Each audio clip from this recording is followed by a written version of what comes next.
Yo, what's up mga kabiyahe, na kurente yung papa ko, pero dahil sa ano na to, dahil sa breaker na to, no, hindi natuloy yung kuryente. Meron siyang na sagian, tapos yun, patay lahat ng kuryente sa bahay. Sobrang laking tulong ng breaker na to. Ito nga pala yung RCBO, ayan. Ayan. At nakita ko yung anong gamit niya talaga. Ayan. So kanina kasi nasa labas papa, tapos kami nasa loob, naka-aircon. Kasi yung aircon kasi namin andun sa main grid dito. Yan, aircon yan. Ngayon, ayan ang aircon yan. Tapos normal yan na breaker ha, normal nga breaker. Ito naman yung RCBO. Hindi RCBO doon. So nangyari na kuryente si papa. Hindi naman masyadong kasi na meron daw punit na wire doon. Tapos pagdaan niya, nasagian niya yung extension. Tapos para kasi sa ilaw doon sa likod nito. Tapos nung nasagian niya, nakuryente daw siya. Tapos nag-burn out. Wala kaming kaalam-alam. Naalaman ko lang kasi napatay yung aircon namin. Kaya lumabas ako. Burn out siguro. Pero nung pumatay yung aircon, bakit paglabas ko, walang ilaw? Dapat may ilaw kasi nakasolar yung aming ilaw. Pati yung sa solar, patay. So ngayon, pumunta ako sa breaker dito. Nakauna kasi yan. Pagtingin ko, yung breaker ng RCBO, ito, or ng main namin, naka-down. So pumitik siya, or nag-trigger, or ano bang ibang term dyan? Nag-flick siya, no? Nag-down siya, nag-down din yung doon. Naka-on yung inverter, pero naka-on yan, ganyan din yan kanina, pero down.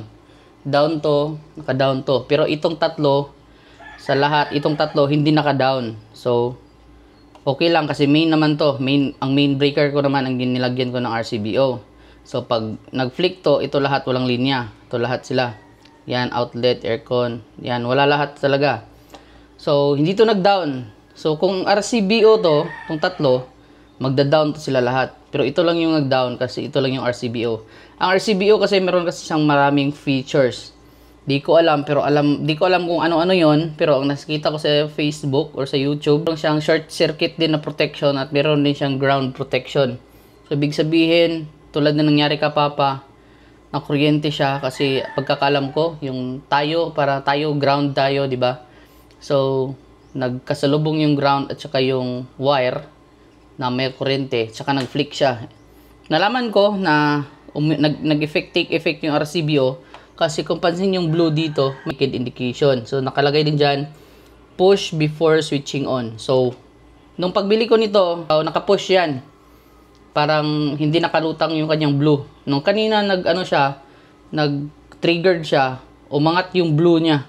So, kahit na ilang beses mo siyang i-on, hindi talaga siya mag-on. So, kailangan mo i-click, i-push mo ulit tong blue button. Yan, nakabaon na siya. Hindi siya tulad nito, no, na tingnan nyo, nakaahon. Ito, kanina nakaahon to, tapos naka-down. Ibig sabihin, pati to, ito din, nag-trigger din. So, sobrang importante. Kaya, kung bibili po kayo ng RCBO, ng breaker po, RCBO na po yung bilhin nyo. Kasi meron siyang ground protection at circuit protection. At i-search nyo na din kung ano yung mga advantage ng RCBO. So, ayun. Sobrang ganda niya at talagang nakakatuwa kasi imbis na hindi ko alam no, na nakuryente si papa. Nalaman ko kasi nung paglabas ko, burn out. Tapos ano niya, siyang nakuryente daw siya sa labas. So, yun lang. So, yan. Ito po yung binili ko. And actually, andun yun sa link sa mga list na binili ko sa Shopee. Pero, ano ko din, i-share ko din yung link dito sa video na to. So, this is biyahe ni Ran. Sobrang thankful ako no kasi nag-take effect po yung RCBO na binili ko. So, yun. Isipin nyo, no, yung normal na breaker, hindi nag-trigger. Ito lang. Buti na lang, ito yung naging main ko.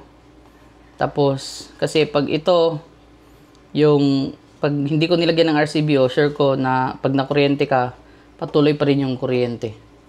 Kasi pagkakalam ko dito sa normal na breaker, amps lang yung pagbabasihan dito na kung tataas yung pag-iinit na yung wire mo, tsaka lang siya magti-trigger down.